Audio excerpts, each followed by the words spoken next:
What is up, guys? Muto here, Submission Fishing Live. Welcome. Eric, what's going on, dude? Blowing up the chat early. I like it. Ooh, thank you. Saturday lure contest. Whoever catches the biggest fish on artificial wins an artificial lure from everybody else. It's not a bad deal. I mean, you end up getting a lot of artificials, that's for damn sure. Brian, what's up, dude? Thanks for joining.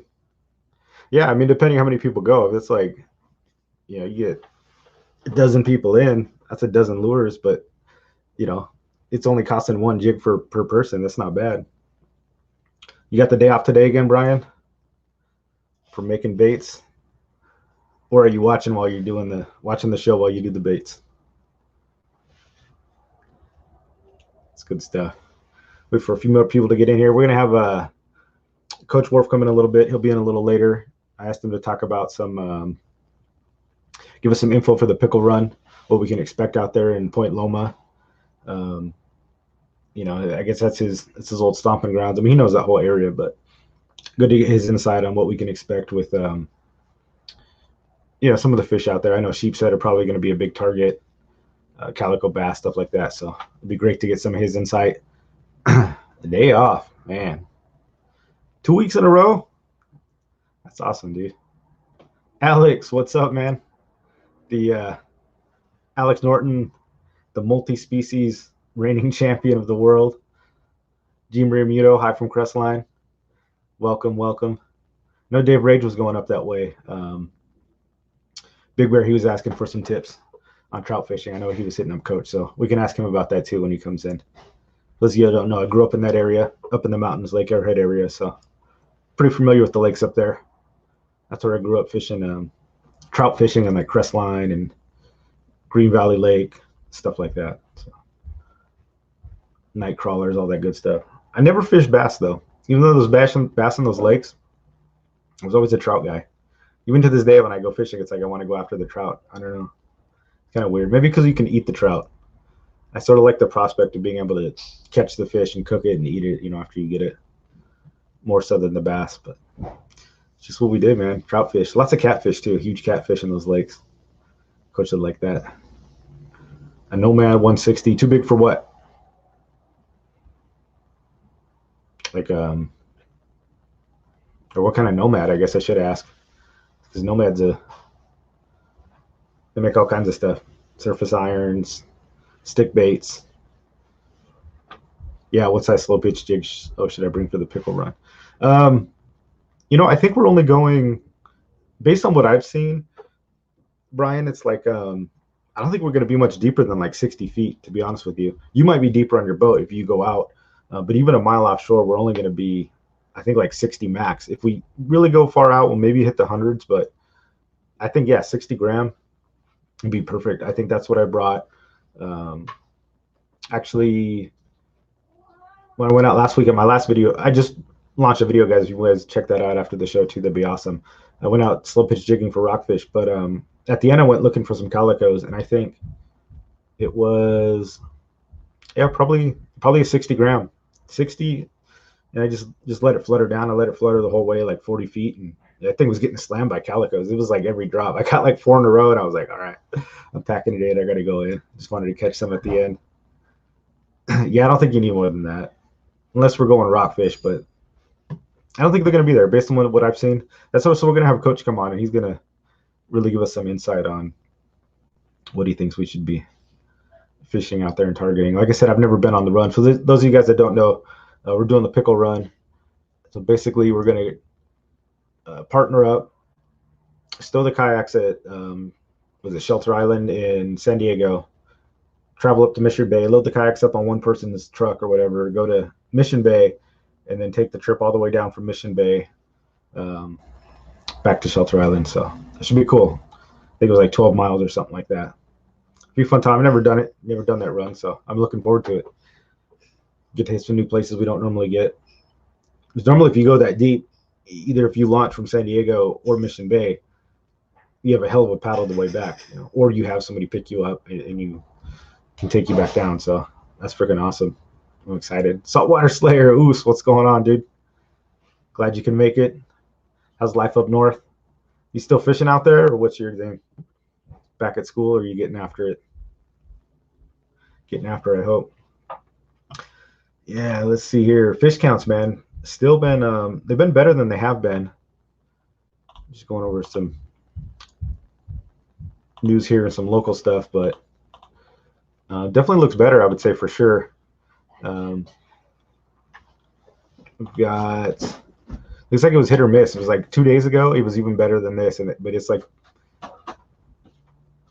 been like this all year. Dave Rage went out, I know, and like the day before it was like 50 yellowfin or something like that, and then I think he went out and got 2, which is still pretty good.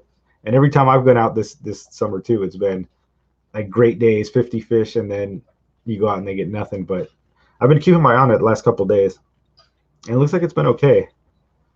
Well, not for this boat. One skipjack tuna for an all day, but it's like a 77 yellowfin for a 1 3/4 day. That's pretty good. But I mean, look at an overnight, 13 anglers. I mean, 65 yellowtail, 27 yellowfin for an overnight for 13 people. I mean, that's great. 27 anglers for a 2-day. Yeah, 22 skipjacks, 71 yellowfin. So it looks like they're still around. Hopefully it holds off. And I guess they're catching marlin and stuff. I think I was seeing some reports. A bunch of marlin were coming in the skipjack. I haven't seen the skipjacks all year. So it looks like they're starting to come in, which is interesting. Skipjack tuna. So here's a 30 anglers for on the Pacifica, 1.5 days, 11 skipjack, and then 100 yellowfin tuna. Here's a full day. I mean, 29 anglers on a full day for 66 yellowtail, 2 skipjacks, and 28. That's pretty good. So it looks like they've been hanging around, which is good news. So if you guys are going offshore, I mean, hopefully it's that they stick around. Like I said, it's been hit or miss, man. They've been in and then they've been out. I haven't seen any consistency this year where it's been like weeks where it's been good. It's just one day it's hot, next day it's dead. One day it's hot, next day it's dead. But looks like they're starting to stick around a little bit. What's interesting, let me catch up on the shout outs here. Captain Adobo, Oos, what's going on, man? Welcome. Yak Mob, welcome. Salty Dangler, good to see you, man. Oos, glad you could be here. Jesse, on a train in Atlanta, man. I'm glad you're here. Awesome. Oos, welcome. Yeah, hopefully we'll find Benito. You know, it was, I don't know where I heard this.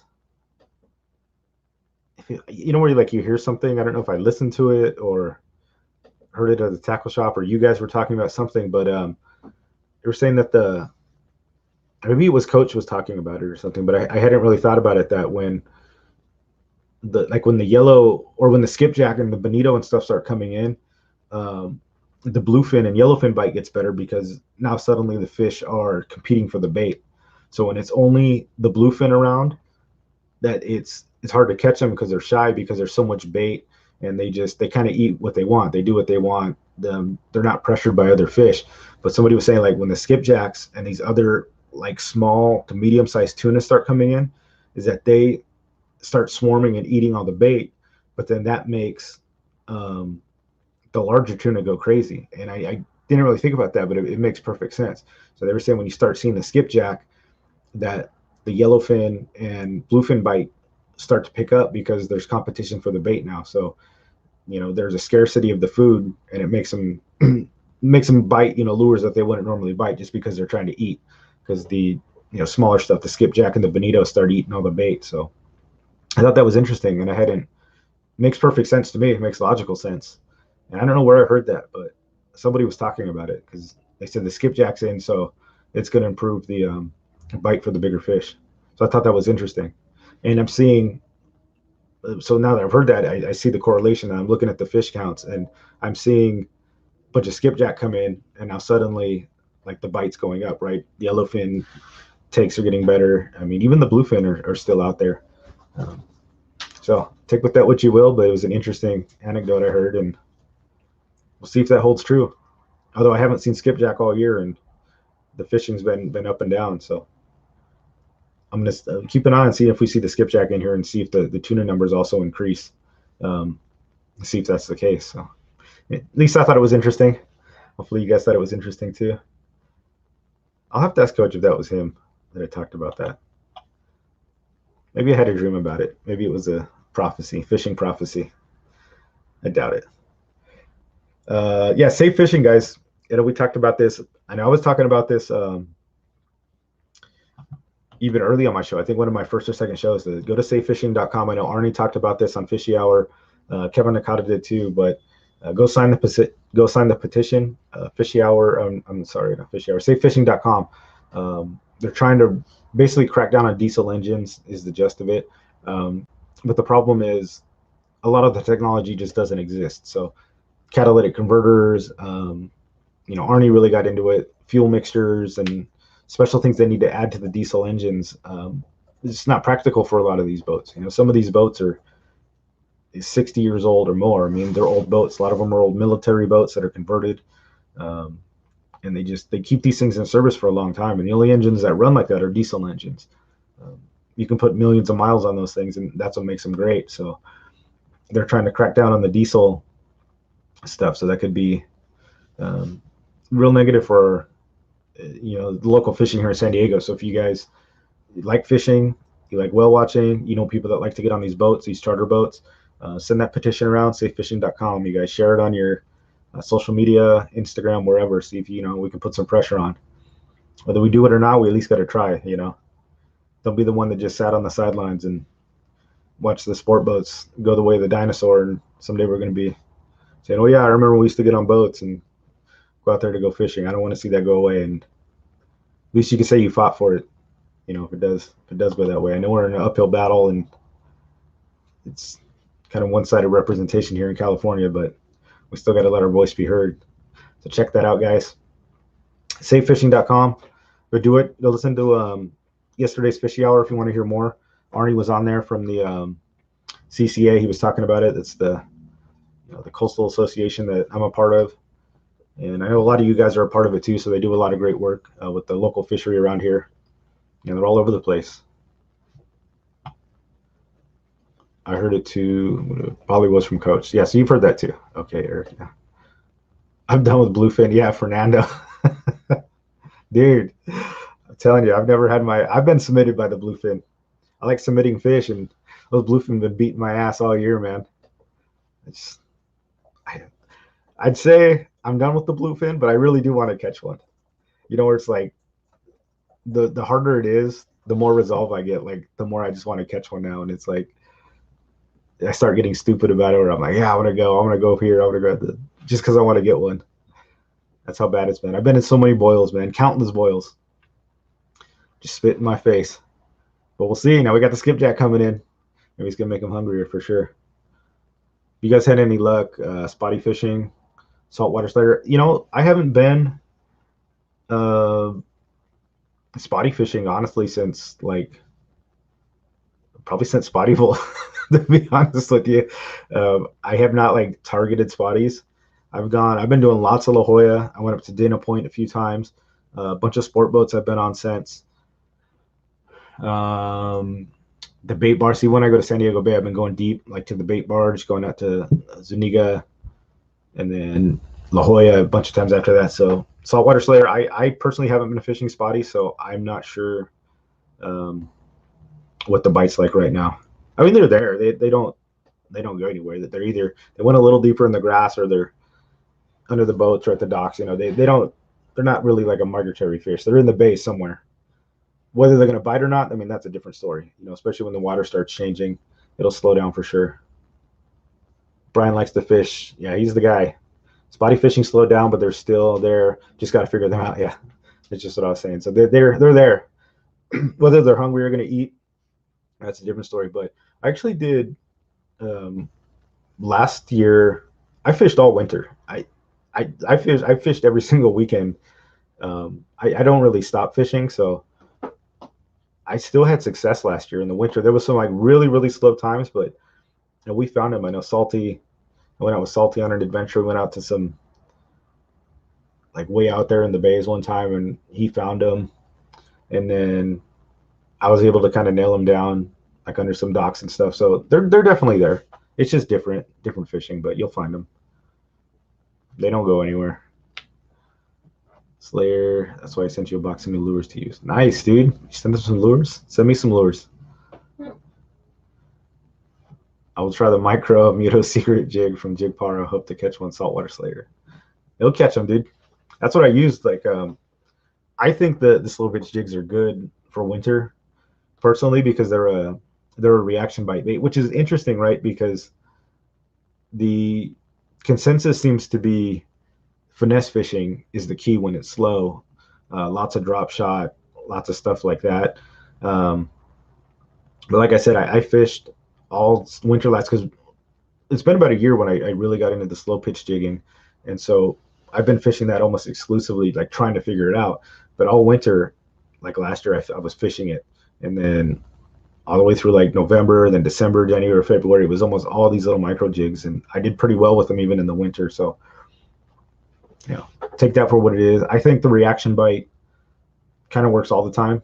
You know, it's just a matter of finding them is the key. I think it's not so much the lure, because Ned rigs will get them, drop shots will get them, but finding the fish will be the hardest challenge. If they're not there, they're not going to bite anything. And then if you can find them, you can find them. Like, hit a pretty well off body bowl, and then I, did terrible during the playoff, and I was using the same jigs, and then Eric had his best day ever with the jigs, right, the slow pitch jigs, but he was in a totally different spot than me. We were in the same bay. I found a bunch of fish, but they were just little dinks. But Eric just, like, he destroyed it. So the jigs will work. It's just a matter of finding them. You got to know where to go. But yeah, if you want to cover ground, saltwater slayer, the vertical, like the micro jigs aren't the best, to be honest with you. I'd probably go with like an underspin or something like that, because you can cover a lot of ground. You can really cast it out, and you could fan a huge area and then reel it in. Like, you can, even from shore, you can comb this huge area, and you get that strike zone where you bomb one of these things out 100 yards and just reel it in slow. You can actually cast the micro jigs and bounce them. You got to kind of know the technique.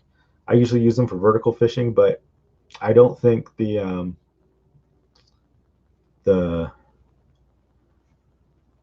micro jigs are like the best if you're like prospecting, if that makes sense.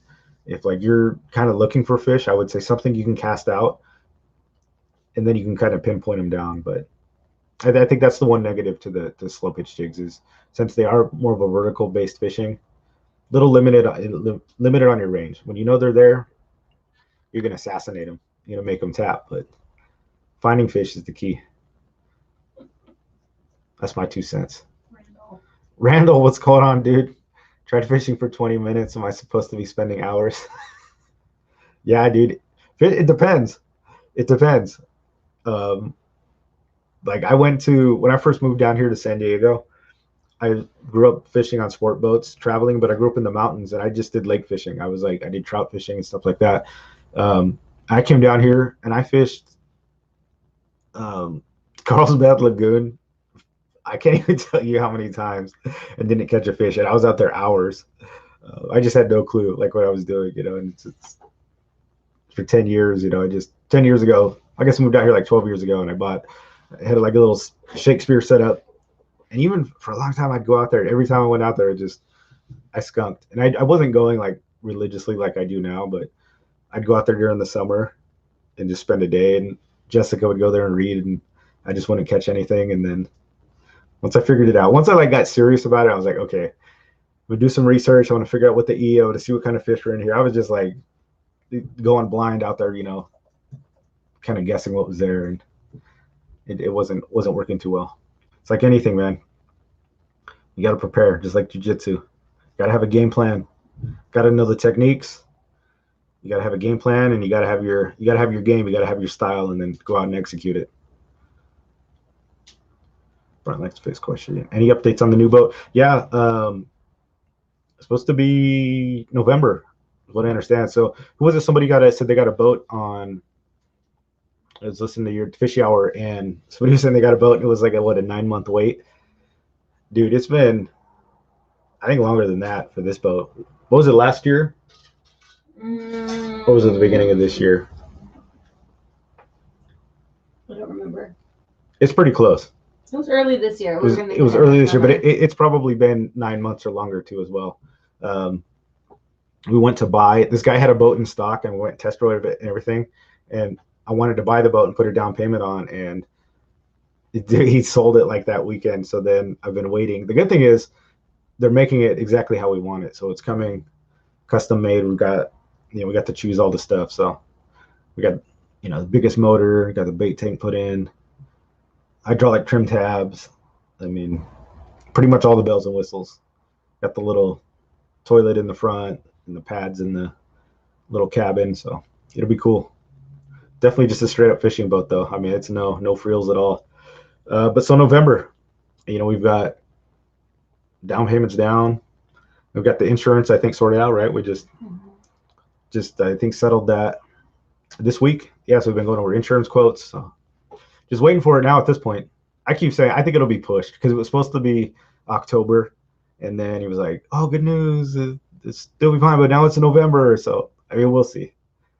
If I get it in November, I'll be surprised. I'll just put it to you that way. The thing, it's like anything. Production has been slow. Materials have been a problem. I think getting workers have been a problem. Manufacturing. It's been the story for everything. It's hit everybody. China. But we'll have it.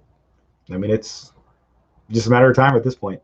So I gotta have you take me out, show me how it's done, because I imagine I'll be launching it by myself most of the time. So I'm pretty ignorant when it comes to driving boats.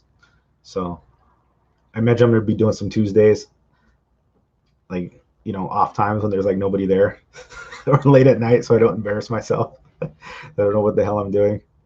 I made the I said I did the butter classes and stuff like that, and I've driven boats before, but I'm not like, I don't know all the ins and outs. I've never backed one off of a trailer, tied it up to a dock, ran back to the truck, parked the truck, got back on the boat. I mean, that's a whole nother skill I'm gonna have to learn. So I'm excited though.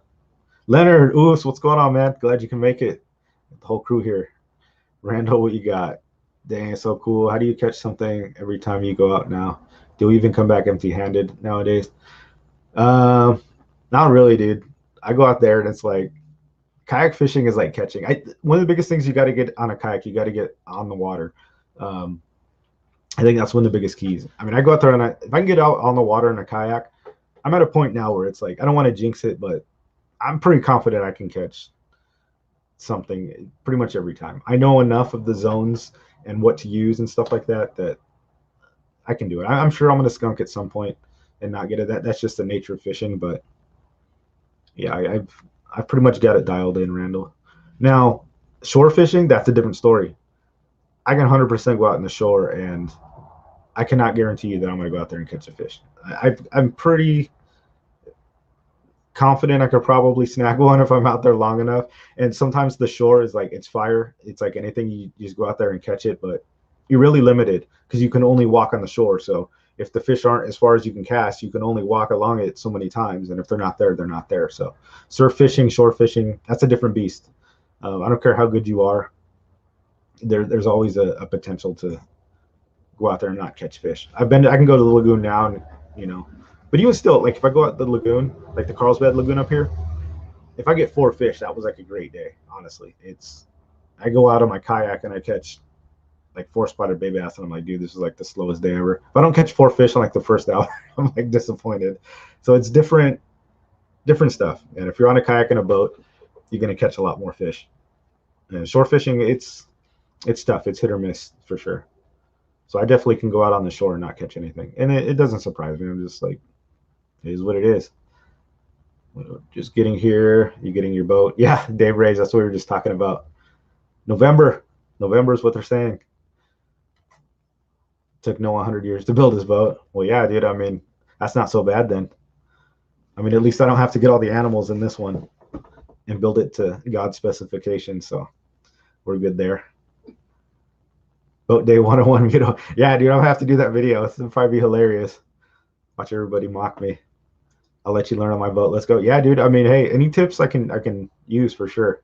I mean, I'm not afraid to say I don't know things, and I don't know boat fishing. So Apparently, we could have had Brian just build us one in his garage. Oh, Brian. No. Which Brian? Brian said I think I could have built one in my garage in that amount of time. Oh, Brian. Yeah. Yeah, dude, I should have had you commission my boat. Work all the fiberglass. We should have maybe TV Metal Art can make a boat. We should ask him. He can fabricate a nice all metal. I mean, they make aluminum boats, so I think you can do it. Can't wait to get a pedal dry. Tired of the paddle, Alex. Yeah, dude. Pedal dry is where it's at. To be fair, I've never used paddled kayak, so I don't really know. I can't say, but I've seen people use them, and I'm always glad I got the pedal drives. Just using the hands, because I can't tell you how many times I've used the pedals and I'm fishing at the same time. Like having to back up, you know, just pull the thing down in reverse while I'm still holding the rod. I know you guys do it with the paddles, so that's impressive, man. I respect those dudes.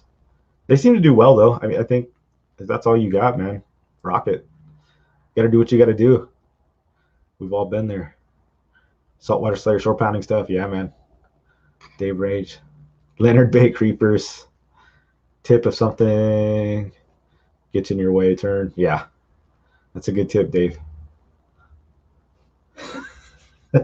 Eric wants to know the name of the boat. The name, Eric? I don't know. We haven't chosen one yet.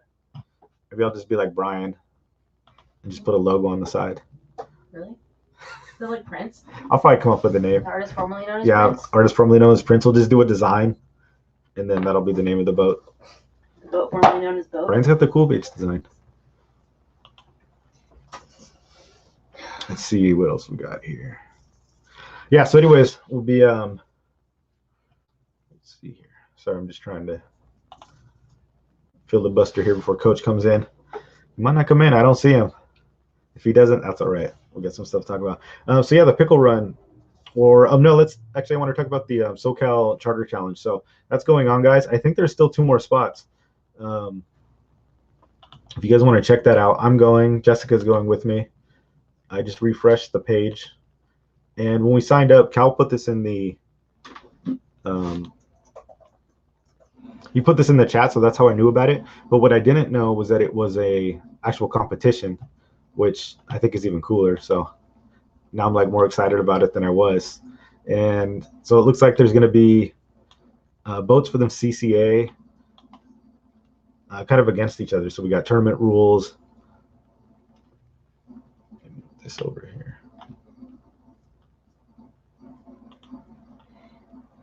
I got the tournament rules here. It looks like so it's going to be 4 boats. We've got the LA chapter, the Orange County chapter, the Inland Empire chapter, and the San Diego chapter. So it's my understanding there's still 2 spots left. So let's get some killers on there, guys. Let's win this thing.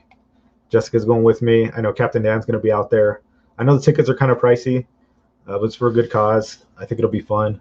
Oh, man, LA, they still got 9 spots. So, yeah, it looks like it's based on fish. So it's the number of fish caught. And bluefin, so it's pretty cool. It's like the bigger fish is worth the more points. So bluefin is worth 1 point, white sea bass is worth 1 point, halibut's 1 point, dorado's 1 point. 2 dorados. So 2 dorados 1 point, then 3 yellowfin are 1 point, 3 yellowtail. I feel like the yellowtail should be more money or more points, even the yellowfin. I don't know about you guys, but. And then skipjack bonito, 4 of those is 1 point, 5 calico bass 1 point, 3 released is 1 point. So kind of rewards you for throwing them back, but. I think that's pretty cool. So it'll be the 4 boats going at it. We're all fishing the same time.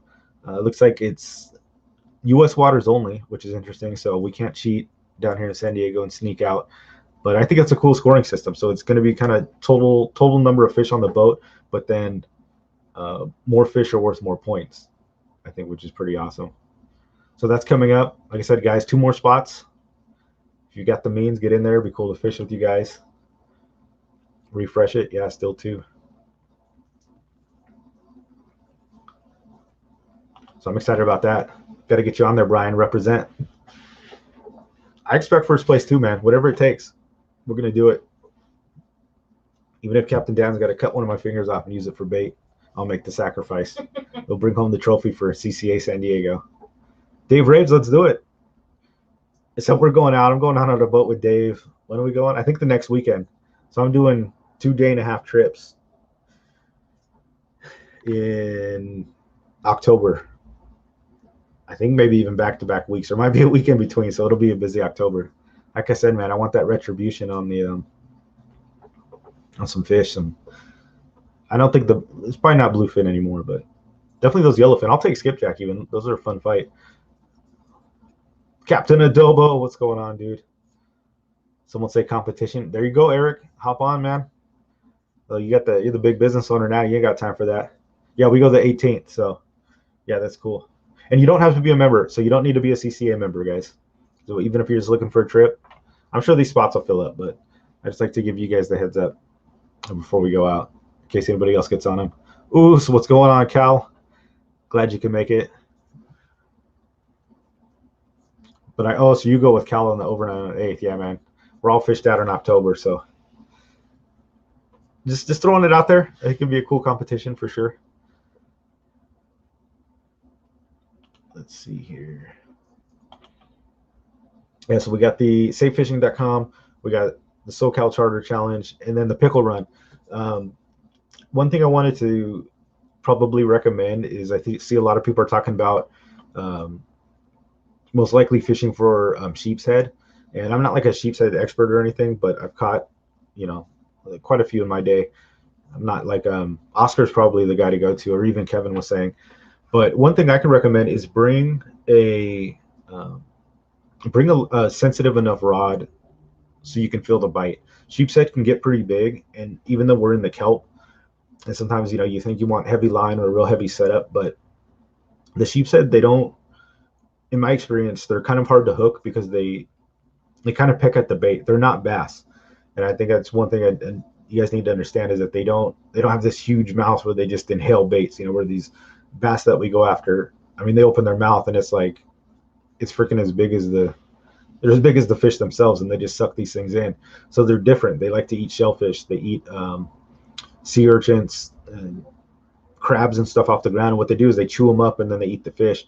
And then apparently they've got stuff in their throat that grinds up shells too and takes them down. But even when you've got shrimp on the hook, they'll peck at it and eat it. So they don't. They will take it and get a big bite. That's how you can hook them.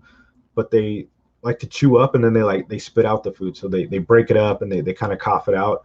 So get a sensitive rod. Get something that's probably a little lighter than you think you need, because you really want to feel that bite. Sometimes you just feel a little nibble and you think it's like a little wrasse, or even though sheep's head are part of the wrasse family, but sometimes you think they're rock wrasse or like whitefish pecking at it.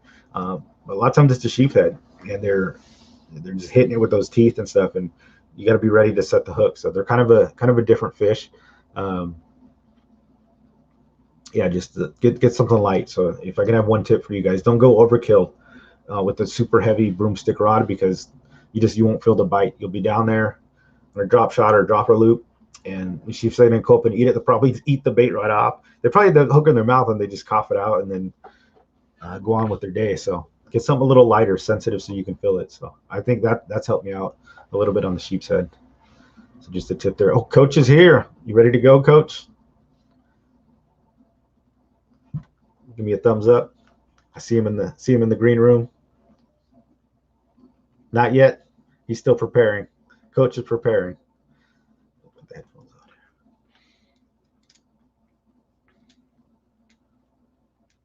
Dave Rage bringing a new liquid blanket and earplugs, just so you can sleep a little.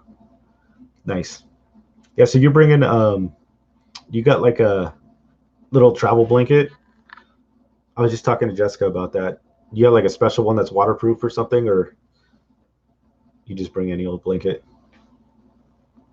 Oh, it's first time for you, Cal. So you talking about the boat trip or doing the pickle run? Can't wait for the overnight. Okay. Yeah, so Cal, Cave Dog, and Dave are going over all the ins and outs for overnight trip. Yeah, that'll be interesting. I've never actually done it overnight on a boat, so that'll definitely be new to me too. What ounce weight in the kelp? Eric, it depends on the current. I'd bring anything from probably 3 ounce to like 6 ounce. Obviously, it's like anything. You want to go as light as you think you can get away with. So if there's not a lot of wind and the current's not really that big, obviously, just if you can do a 3 ounce, do a 3 ounce. If it's super ripping, man, I'll throw on an 8 ounce cannonball, one of those real round, heavy ones, send it to the bottom. So I would bring a selection for sure. Because if you can go lighter, like I said, with the sensitive rod, and you can get away with lighter, definitely do lighter. or start lighter and then work your way up if you feel like you're just drifting out. It's kind of it's like how should I say this? You're kind of playing the dance between the current and then the kelp itself, and then the lightness of the weight, where you want to be heavy enough so you're not tied up in the kelp, but you don't want to be too heavy, so you got to juggle, find that perfect little medium in between. Yeah, the pickle run, apparently it's from baseball. I'll be honest with you guys, I thought it was the pickle run. Oh, coach is ready to go. I thought it was the pickle run because I thought it was shaped like a pickle, like the point from Point Loma. That's what I thought. I was like, oh, I looked at it on the map. I was like, it kind of does look like a pickle. He was saying it was the pickle between, like, when somebody plays pickle with the baseball, like when you run, but because it's a one-way thing. But don't you run back if you're in a pickle? Like, I think the whole, but we are going back and forth. Okay, it kind of makes sense. Since we're starting one end, I think going to one end and then back to, that actually makes more sense. So I think it's because we're going back and forth so many times in the cars and stuff. You're kind of like in a pickle, going with this partner to that partner. At least that's what I think. Without further ado, let's bring the man of the hour on. Coach Werf, what's going on, man? What's happening, man? What's happening? Not much. Glad you can make it. This was a little difficult for me to pull off, but I am here eventually, I promise. Yeah, I'm glad you made it. Give us some time. I appreciate it. I was ready to go. I was going to filibuster my way to an hour if I needed to. But I did have space for you. I was like, if you don't show up, we're just going to wing this thing. Yeah, so this is your stomping ground. So tell us, what do you think? We're going on the pickle run, Point Loma Kelp. I mean, what kind of advice you got for us? Okay, so for those of you guys that are willing to launch pre-dawn, I don't know exactly how the times line up for dawn and when you guys are planning to launch. I think we're launching kind of late for me anyways. Like, I think 7-ish is what they're thinking. So we probably won't be down there for a while. So if it were me and I was going to try to do this, if you get out a little earlier, it'll better your chances of running into some big bonitos or yellowtail right outside the channel. Okay. It's kind of a dawn and dusk bite there. And I mean, there's 10 minutes of magic at the beginning and 10 minutes of magic at the end of the day a lot of the time. We've all seen that for sure. I have confirmed reports. I took the time to look and confirm some reports of large pods of bait fish, mostly anchovies with some mini max mixed in and a little bit of smelt and some smaller jack max. Nice. In the Mission Bay channel and out front of the jetties. So be on the lookout for dolphins. I've called them ponies my whole life, but anyway. They kind of jump and run. Anyway. So keep your eye on the ponies. Yeah, keep your eye on the ponies. Keep your eye on the birds. If you're ever out there in the dark, you'll hear the blow-ups. You'll hear them. It'll sound like somebody. Yeah, it's just crazy. It'll sound like somebody kicked a 12-pack out of a plane and they're smashing into the water. Yeah. That awareness, and especially that first couple of 100 yards after you exit the channel, keep your head on a swivel. Look for those diving birds. Look for dolphins or sea lions working the bait. Anything like that you see is worth an investigation. Great stuff. Yeah, guys. So we're not going to get out of the channel. Keep those eyes peeled, man. Head on a swivel. I mean, especially at dawn and dusk, but really any time too. Heck yeah, that's great advice. What should we be tying on there? Surface stuff, or I think. Or you think go for the live bait, catch some live stuff? Well, I mean, live bait's king. Obviously, if you can slow troll live bait, you'll get bit. It doesn't matter. And in my mind, if there's huge schools of smelt, I don't think that the fish are going to be like, oh no, we're not eating smelt today. Right. I've said it before. I've seen it a couple times where there was huge schools of 4-inch lizardfish, and the yellowtail were absolutely going to town. So yeah, it doesn't have to be mackerel. It can be red crabs. Yeah, I mean, they were eating squid this year. I mean, they don't want anything to do with the mackerel. They wanted Squid City. Crazy. So if you can zoom in on my screen, I'll kind of show you a little bit about what I'm talking about here. There we go. So as you're coming out of these jetties, you know, it's more typically out here along this south edge right here, but it can be up in the north too. But just keep an eye. You can actually see right here where these current lines are. Yeah. Where my cursor is. And right here. And you see this color line right here. This is a really dangerous spot to fish depending on what direction the waves are coming from. Do not approach this if you are not really familiar with your gear and you really know what you're doing. Otherwise, stay out here. Stay out away from the jetties a little bit. It's good advice. Definitely. But, you know, you can kind of see a little bit, you know, some of these scattered areas of rock. You can kind of see some kelp mixed in here and there. I would investigate all that if you have the time, or, you know, just be expecting it to have the potential to hold fish. Cool. I fished out there, like I said, for like 7 years, and I got it dialed in at sundown, and I knew exactly where the movement was going to happen, and, you know, I could gauge with pretty predictable results which corner the big fish would be busting on. Just send me the coordinates later. Yeah, as I pointed out before, within a couple 100 yards of these jetties, just this circle right here, within just a few 100 yards, it's the only place I've ever caught a 3 limited white sea bass. Wow. So north, just north of the jetty. Yeah, north and south. Okay. But within, you know, within the circle here, it's the only place I've ever done it. You think they hang out there just because of the flow from the jetty? Back and forth with the bait and stuff. I think what happens is these various current lines that you see coming out here off the jetty. I think what happens is bait gets sucked along those, and they wait in that slower edge of the line for the bait to get pulled by on the fast side, and they dart out and grab it. That's what I think happens. Yeah, makes sense. Conservation of energy is the first law of Mother Nature. So, I mean, if they can conserve energy in the week, yeah, if they can conserve energy and they can just keep slurping food, just dipping out into that current, they'll do it all day if they can. Yep. So as you head south, I better zoom out a little here.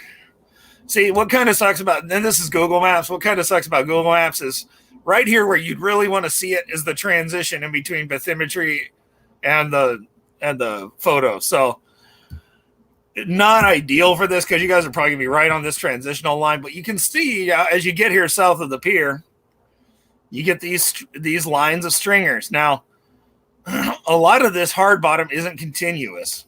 All right. So you can see, okay, hold on here. Let me get this a little better. All right. So you can see this big mass of kelp right here, right where my cursor is. Right. So you have all this, but then you have these sand troughs. Where these two come together can be magic places. There'll be halibut on the sand along with some whitefish, right, or maybe jack mackerel, and then on the harder side you might see some Pacific mackerel, you might see some bonito or barracuda, calicos, and the rockfish on the hard bottom side. But areas that have a mix of hard and soft bottom tend to hold good numbers of a variety of fish. So, you know, you might find sheephead there, you might find calicos there, you might find sand dabs there, or sand bass. There's a lot of potential to an area like that. Yeah, I think sheephead is a lot of people I think are going for the sheephead for sure. So that's good advice. Yeah, just that outside kelp always seems to be magic. Like just like that perimeter, no matter where you go, just kind of right on the edge of it is. Or places where you see like a cut through the kelp. So there's like a big patch of sand right here under my cursor. I'll bet you there's a big gap in the kelp right there. Just like a highway. Yep, and those edges can be straight money.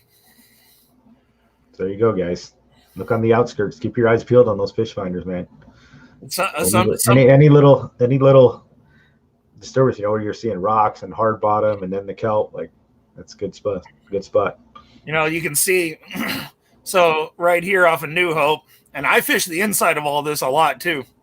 If it's flat enough, I was never afraid to fish the inside. There are big fish in there that the boats can't get to. Sorry, Brian. But you can see here, there's some big pinnacles out here. This looks, if I had to guess, maybe 110 feet of water out here. Yeah, and that's not bad either. Yeah, this is simple. Maybe I was fishing 500 feet 2 weekends ago. Yep. A lot of this feet, area, that's nothing. yeah, a lot of this area is a lot shallower than you might think, especially if you fish La Jolla a lot. But you see these offshore pinnacles right here. That's the good stuff right there. Yeah. You see these areas here where there's troughs through the kelp. That's good stuff. And then on this inside edge, you see these big reef areas like this big square here. That's a good spot. Or a gap between the reef and the main body of the kelp. That's good. So you're looking for those transitional areas, places currents flowing through. Current delivers food. I mean, fish gotta eat.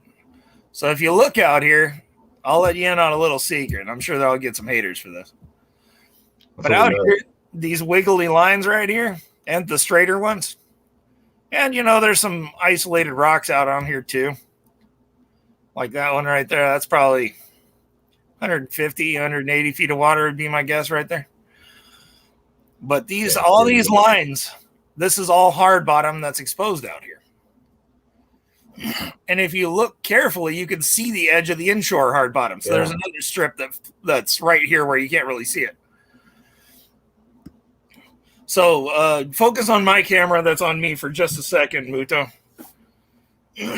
And we're going to violate the rules. If there's any problem, just kick it back on me. Oops. Let me add you again.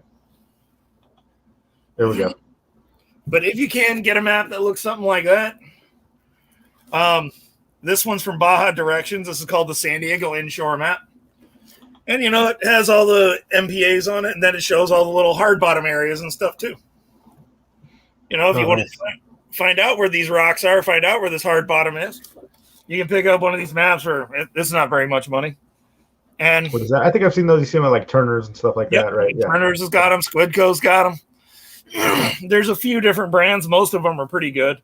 Baja Directions has one of the nicer printouts. It's easy to read and kind of shows where some of these areas are.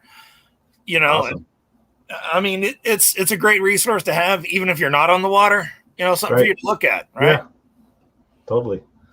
I got a fishing book that the Vic Dunaway book that I've looked at like just all the time, like for years and years. I just pick it up and start reading about fish, what they eat, and just looking at the pictures and the habitats. And I've probably been through this book a million times, but it's around, so I look at it. You always learn something new too. Yep. So I kind of want to. I'm just kind of trying to hit some of the high points, so we're not here all night. Yeah, definitely. Super helpful. But this is the Point Loma pipe right here that you see. All right. So you can see the waste treatment plant here, and then there's the pipe heading out. That's a long pipe. It's a long pipe, and the rocks on it are real big, and there are some huge sheephead that live on that thing. Just right on the pipe. Yep. And there's cabs and lings once you start going out west too. I might have to check that out, because we got the MPA down there too, right? Like right on the tip. Yes, you can see this says the Cabrillo State Marine Reserve, but it's right. The average depth is something like 6 feet down here or something. It's not. So it's not a really very. Get to it anyways. Yeah, it's not really a very big marine reserve, and it's not like a very fishable spot to me. So we're not missing out on much. No, you're not missing anything. Portuguese Channel, that shortcut that the sport boats use to cut through the kelp, is right here. I think this is the one. It's either this one or this one. And I mean, depending on all that's outside the Cabrillo State Marine Reserve, as near as I know. I mean, it's so small on the map, you can't hardly even see it down here at the end of the. I mean, it's just a blip on the thing. We got apps. We can navigate around it for sure. But yeah, get yourself one of those nice laminated maps. I think that would cost me $9 or $10 at the time. And how many thousands of times have I looked at that thing and thought, referenced it? Yeah. Yeah. So you have the pipe up here, and some of these areas on the inside have real big ledges in here. South of the pipe right here, there's some big rocks in there. Nice. So if you're paddling through there, you might keep an eye on that fish finder. Not that you shouldn't be keeping an eye anyways, but yeah, there's special attention right there for sure. Yeah. And then as you round the point, depending on how round you want to take it, this is all that hard bottom that the sport boats have been hammering for decades. So, I mean, I wouldn't be there for big fish. But at the same time, the Whistler's a known big halibut spot. It's a known spot to catch vermilions. I mean, sometimes those known locations can pay. Yeah, we'll check it out. It might be dead by the time we reach that point, though. Might be. You might be trolling. Might be ready to pack it in, yeah. But you know, the pipe, and of course, you know, if you there's all kinds of rocks and holes and reefs out here. Oh, yeah. You know, it's you can make a whole, you can make months of your life learning this chunk out here. Just that small area, right? Yeah, you could spend months and months of your life just learning this 1 by 2.5 miles or whatever it is. But yeah, I mean, it looks like you're going to be dealing with, it's looking like 67 to 68 degree water, except look at all this cool water up against the coast right here. I don't know how that's going to pan out for you guys. It might be good. Find out. It might be good because bonito prefer cooler water than, you know, your typical tunas or whatever. But I'll be down for some bonito. I've heard there's some absolute beasts right now. That'd be fun on a kayak, man. That'd be great. Yeah. Oh yeah, up to 14 pounds. I've heard locally. So that's crazy. You know, troll those Yozuris and Rapalas. Yeah, heck yeah. Like I said, I was just kind of trying to hit the high points on, you know, sort of awesome. scatterbrained. Anyway. No, that was good. Give us a nice idea of what we're going to deal with and some tips. I mean, I wasn't really aware of, you know, checking out the pipe like that. So I'm going to make a concerted effort when we go over there to definitely at least take a peek at it, see what we can see. And like I said, you know, there's big areas of like big pinnacles and stuff. And if you buy one of these things, you know, a lot of this stuff has GPS reference numbers on it to, you know, help you find it.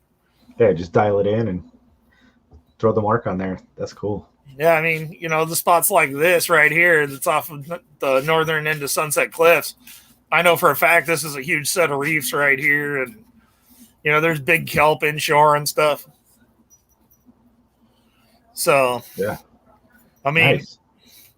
Is there anything in specific you'd like to ask me? You know, I kind of, from here up into Wreck Alley was home sweet home for 7 years off and on.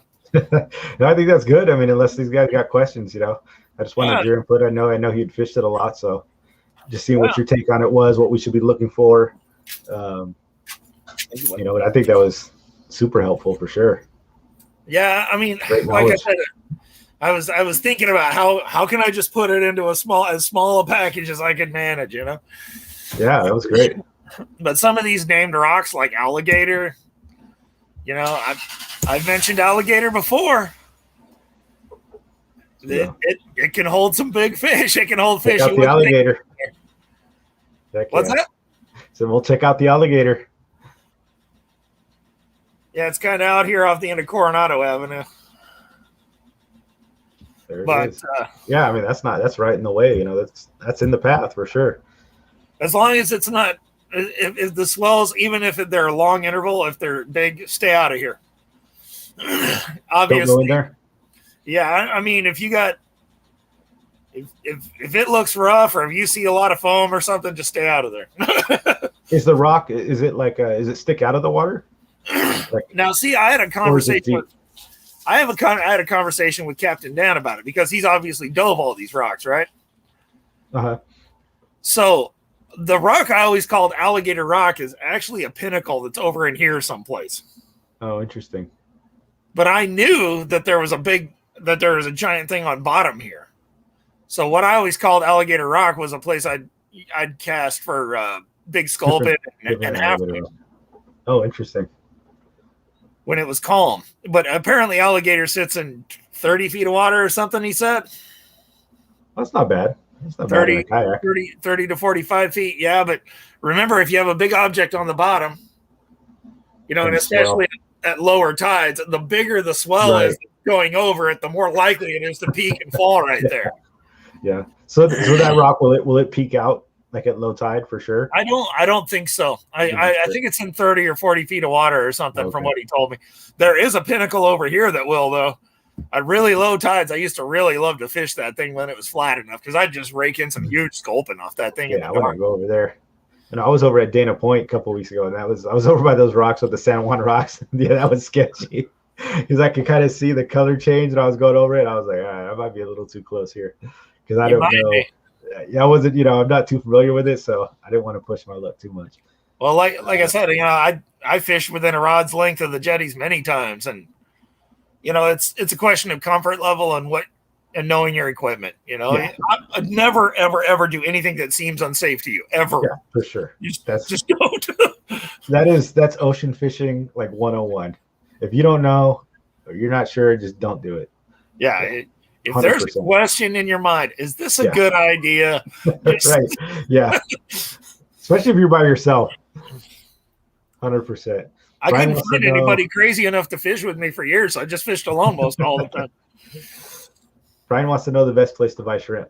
So tell Brian for the 1,000th time, Coach. I'll tell you, Brian, because I've told you, and then I'll tell you again, okay? The best place if you live in North County is H Mart. I realize that doesn't help you much in Ramona. But in Kearney, there's a place called Zion Market that is excellent. They have typically the freshest shrimp around at the lowest prices that I can find. And if you're kind of down in the mid-city, I don't want to call it like the ghetto, but like Midtown or whatever, there's VN Dong, which is also very good. In South Bay, there's a place called Happy Seafood, I think it is. It's on Plaza. It's on Plaza just east of the 805. Is it by the 7-Eleven? Or it might be like Manila Seafood or something is the name of the place. I'm trying to remember. They changed the name last time I saw it. It had been forever since I've been down there.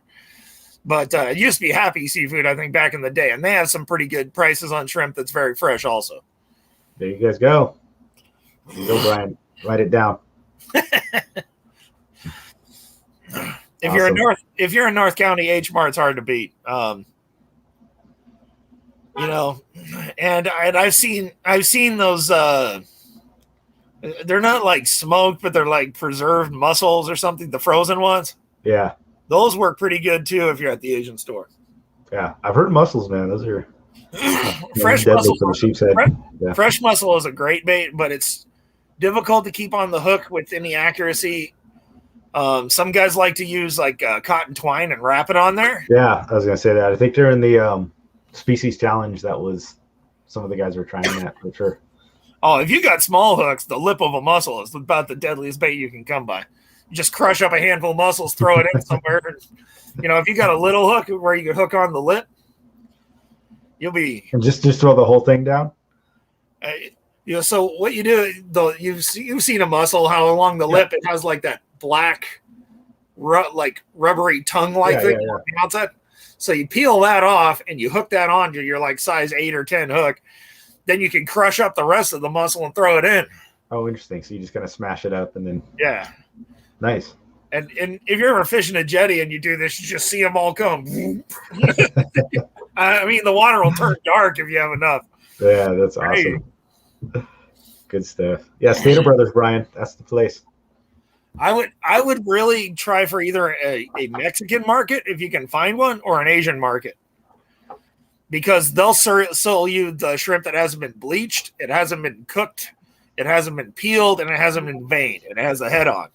Right. And the real McCoy. Yeah, the real deal, stinky. That's what you want. You want to be able to find that bad boy. Yeah, good advice.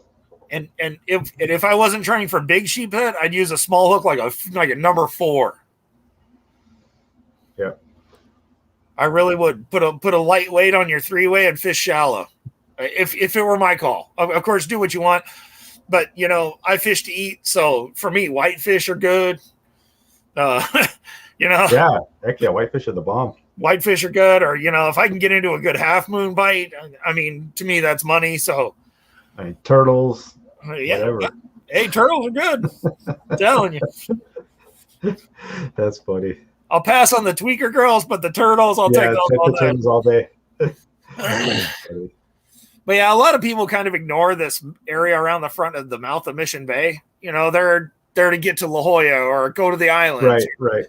Go down to Point Loma or head out onto the side of Wreck Alley. And they just kind of ignore that first couple of 100 yards outside the channel mouth. So really, it doesn't get fished very much by anybody. And it gets chummed hard by everybody that dumps sardines. Right. Going back and throwing the stuff out. Yeah. Or, you know, the new Seafort did really good on barracuda, so they're going to be filleting barracuda until the carcasses all over the side. Yeah. And I mean, you know, that's usually just a couple 100 yards off the Mission Bay jetties. Now, mind you, that can attract sharks and black sea bass and all kinds of random crap. But, I mean, still, there's a lot of food going into the water that wouldn't have been there. Yeah, definitely. If it weren't for the spot. So, you know, like I said, a lot of people, they're focused on this area or that area or heading out or, I mean, anywhere along the shelf edge, where you find a kelp patty, summer or winter, it can hold yellowtail. There you go. Eric wants to know if you're having barbecue Saturday. I'm going to try. I don't know 100% sure that I'll have the barbecue down there, just because I'm fishing in the valley with my kid the night before, and it really depends on how much I get beat up. We'll see. If it was like my last Imperial Valley run, I was limping all the way into Sunday. It's a hard maybe, Eric.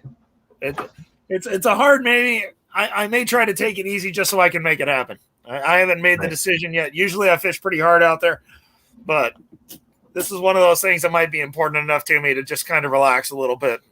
Yeah, I know. The guys love to see you. Yeah, and I'd love to see them too. I'd like to meet you guys. Now that I'm off COVID and everything. Cape Dog said you make or Cal make a bomb salacha. I do. I make some good sausages, and which kind it is just kind of depends on where I am. If I'm in a Vietnamese market, it might be Vietnamese style sausages, or you know, if I'm in Food for Less and I see that hot links are on sale. You know how it is. Yeah. I'm not a wealthy man, but I'm happy to share what little I do have for sure. Yeah, when you show up, man, I'm sure, man, we're more than happy to pitch in for sure. So, I am at least too. So if you do, I mean, put the tip jar out, we'll take care of you. A salchicha cost about 60 cents, and the bun's about another 15. So I think I can cover a few dudes, but yeah, I mean, if I can, I tell you what, I'll make a concerted effort to try to take it easy. We appreciate it. You don't have to commit to it. If fishing is really good, it's going to be really hard for me to want to slow down. I'll be honest with you. And I know how that goes. And we're coming up on the time of year where I swear I'm sitting here thinking about it and I'm fidgeting. I mean, we're going we're going out east for Christmas. Was it South Carolina? And we're looking up fishing trips, and Jessica's like, "Oh, it's 4-hour trips." I'm like, "Who fishes for 4 hours?" No, you don't want to do that's like nothing. Do one of the bottom fishing runs that heads out to the Gulf Stream, so like an 8 or 10 hour at least. That's what we're looking at, like the 8. And make sure they're one of their main targets that they list on the trip is pink snapper. Oh, interesting. Because if they chase after the pinkies, you'll be in the money for huge porgies and all kinds of other stuff too. Nice. I'll keep that in mind for sure. And I realize that there's a lot of snobbery here in Southern California about our fishing, but for any of you that ever travel back east and you find that dark, sluggish water underneath the bridge and you're like, get a fish in there, do yourself a favor, get a steel leader about 18 inches long and just a mid-sized circle, look like maybe a 1, and just put a chunk of bluegill or flyer or carp or whatever you can find, because the law is back there. It's like, whatever we want to use for bait's fine. Yeah, they don't care. Especially if it's dead. They're like, we don't care. So I mean, just put a chunk of bluegill or whatever out underneath a bobber under that bridge in the shade. I'm telling you, dude, catching a 5-foot gar is some of the craziest freshwater fishing that'll ever happen to you. Yeah. I've never had it happen, but I'd be all about it. Catching your first bowfin longer than your arm Yeah, Especially if you do it on a spinner bait or a frog or something, they will mangle the bait, dude. Your spinner bait will come back looking like a pretzel. That's awesome. Heck yeah. I want that. That's seriously how hard these fish fight. And I mean, you go into it with 30-pound test and a stout rod, and you come out crying to mama sometimes. I mean, those fish are insane. It's not like a 10-pound largemouth. A 10-pound bowfin would spank a 10-pound largemouth, take his lunch money, and send him crying home to mom. That's awesome. It's an insane fish. It's funny because I used to be part of the bowfin anglers group, and they would mail out shirts once a year. You could order shirts. My buddy had a whole bunch, and it showed a T-Rex on the front and a bowfin grabbing it by the nose and dragging it in the water and said, "I was here first, bish." I mean, that's pretty funny. They're straight up dinosaurs. They were around before the dinosaurs. Been here forever. That's crazy. Yeah, nuts. The 100 million year club, they call it. Wow. And gars and bowfin are in there, and those shallow, nasty sloughs that you see underneath the bridges and the Kakalaki along the coast or even inland can hold some fish that are longer than you are and mean as hell. Fight like crazy. Like that's crazy. Awesome. Heck yeah. So we'll find out. Just something to think about while you're over there. I'll be out there. Definitely do some fishing. So it'll be my first time. I'm excited. So I'll have to hit you up. We'll do a East Coast fishing one when we get closer here in December. I mean, you gotta remember I mostly focused on fish like gar and bowfin and freshwater drum and stuff like that. Fish that get big and fight hard and nobody really bothers with most of the time.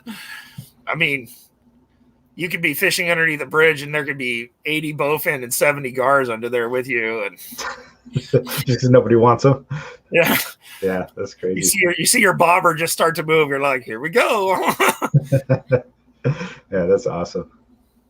Heck yeah. Well, yeah. Thanks for the knowledge. Do you have anything else you want to plug or anything like that? For you guys that watch my channel a little bit, I will be dropping some more shorts here in the next couple of days. I'll be taking some more shorts out in the Imperial Valley. I haven't really had time to go to the beach. My back's been really messed up, so I really haven't done too much. But, I mean, if for anybody that follows my stuff, be looking forward to the report on SD Fish on Saturday. I'm sure I'll make one. And, there'll be some more shorts on my channel, probably with some largemouths, probably with some bass, stripers, who knows? Awesome. So. Cool. Well, thanks for coming on. I enjoyed having you. We got some great knowledge for the pickle run. I know it was kind of a stretch for you to come on, and I really appreciate it. I just want you to know that. I know you took the time out to do it. It was on short notice, so thank you for that. And hopefully we'll see you Saturday. If not, no pressure. We'll make Eric cook the hot dogs. If not, you can take solace in the fact that I probably absolutely had a murderous night of fishing and just absolutely beat the crud out of them. That you're out there smashing it. We can't argue with that, man. Awesome. Well, thanks for joining us, and we'll see you on the next one. You betcha. Thanks for having me on, brother. Be well, dude. Thank you. You too. Bye. Coach Werf, everybody. Thanks for coming on. I know he kind of came on short notice. I asked him if he had any info for the run, and he was like, I don't know if I'll make it. So, I mean, he manned up and made it, so I appreciate that. Ran a little long tonight. Hopefully you guys don't mind too much. We'll wind it down. Thanks for joining, everybody. It was funny. Somebody asked me, they were like, I was on a boat, it was Fernando, and he was like, so who is Coach? He's like, who's that guy you had on your show? And I was like, I don't know.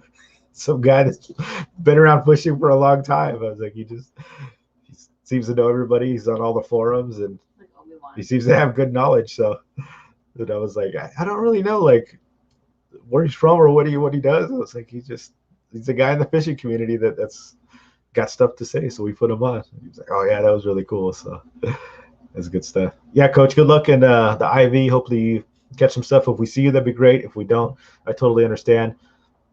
You guys, pickle run coming up this weekend. So if you don't have a partner, you can find a partner. You can do it. Like, again, we're going to launch Shelter Island, and then we're going to go up to Mission Valley and then work our way down. So the reason you need a partner so that they can buddy up with you, throw your kayaks back and put them on.